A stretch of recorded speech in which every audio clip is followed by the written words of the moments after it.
आज मी बनवत आहे झणझणीत मिसळ पाव। इतका लाल रस्सा पाहून तुम्ही घाबरू नका की तिखट असेल।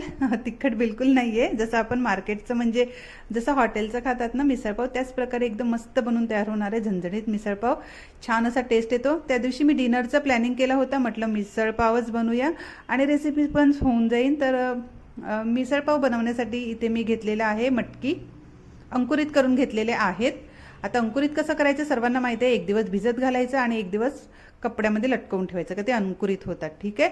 आता 2 पाण्याने धुवून घ्यायचे आहेत आणि फक्त एकच शिट्टी घ्यायची आहे, ओव्हरकुक करायचं नाहीये।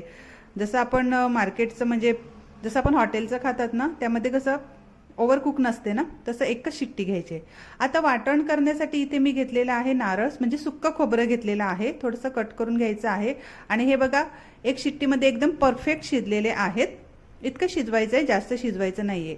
आता मी 2 कांदे सुद्धा घेतलेले आहेत वाटण करण्यासाठी, ते सुद्धा स्लाइसमध्ये कट करून घ्यायचे आहेत। आता काय करायचं, एक कढई ठेवलेली आहे मी, त्यामध्ये तेल गरम करायचं आणि अगोदर खोबरं भाजून घ्यायचं। सुकं खोबरं हे थोडंसं लालसर करून घ्यायचं आहे आणि त्यानंतर मग कांदे ॲड करायचे आहेत त्यामध्ये। थोडंसं लालसर झाल्यानंतर कांदे ॲड करायचे आहेत। हे कांदे उडी का मारायला लागल्यात काय माहीत।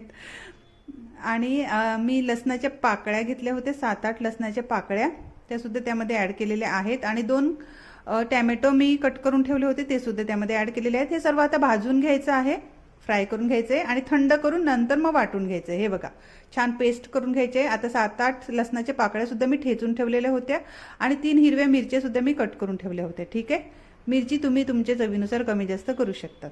आता त्यामध्ये अजून थोडंसं मी तेल ॲड केलेलं आहे आणि त्यामध्ये ॲड केलेलं आहे जिरं। लसणाच्या पाकळ्या जे ठेचून ठेवले होते त्या सुद्धा मी आता त्यामध्ये ॲड करत आहे, फ्राय करून घ्यायचे आहेत। 3 हिरव्या मिरच्या मी कट करून ठेवल्या होत्या, त्या सुद्धा त्यामध्ये ॲड करायचे, फ्राय करून घ्यायचे। ठीक आहे। आणि आता हे जे आपण वाटण केलं होतं ना, ते त्यामध्ये आता फ्राय करून घ्यायचं आहे।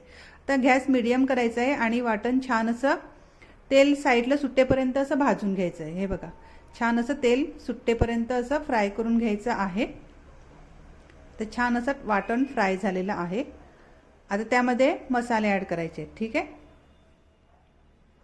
आता मसाल्यामध्ये ॲड केलेले आहे मी एक छोटी छोटा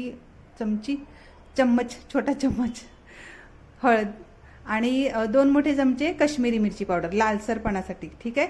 आणि एक मिसळ पावचा पूर्ण पॉकेट जो 10 रुपयाला येतो ना छोटा पॉकेट, तो पूर्ण एक पॉकेट मी मिसळ पावचा त्यामध्ये ॲड केलेला आहे। रेडीमेडच मसाला मी यूज केलेला आहे मिसळ पावचा। ठीक आहे।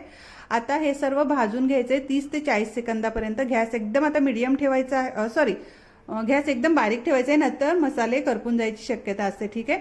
तर एकदम गॅस बारीक करून छान असं फ्राय करून घ्यायचे आहेत हे सर्व मसाले। आणि आता एक साईडला मी पाणी सुद्धा तापत ठेवलेलं आहे। ठीक आहे, 3 ते 4 ग्लास।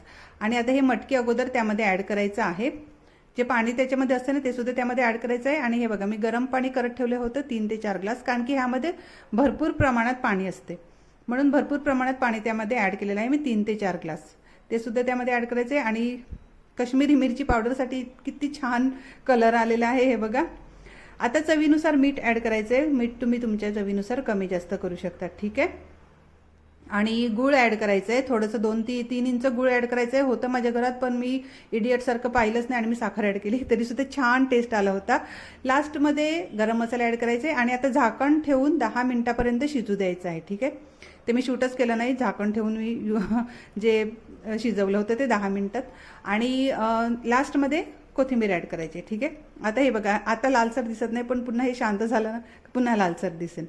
तर आता आपली मिसळ पावची रेसिपी रेडी झालेली आहे। आणि हे बघा, वरून मिसळ आणली होती मी वरून ॲड करण्यासाठी। तर आता सर्व करूया, थोडंसं थंड करून घ्यायचं आहे। आणि जेव्हा खातील ना त्याच टायमामध्ये हे जे मिसळ आणलं होतं ना, जी शेवगाठे वगैरे असतात, ते खायच्या टायमामध्ये ॲड करायचं, नाहीतर मग ते सगळं नरम पडून जाईल। ठीक आहे। थोडंसं क्रंची लागायला हवं ना, म्हणून खायच्या टायमात हे सर्व ॲड करायचं आहे। वरून लिंबू मारायचं आहे आणि आपली झणझणीत मिसळ पावची रेसिपी रेडी झालेली आहे। झणझणीत म्हणजे जास्त तिखट नसते, जसं आपण मार्केटचंच खातात तसंच। ओके फ्रेंड्स, आपण भेटूया। Take care. तुम्ही लवकरात लवकर हे ट्राय करा, कारण की खूप यम्मी असते। आपण लवकरच भेटूया। Okay friends, bye bye, take care.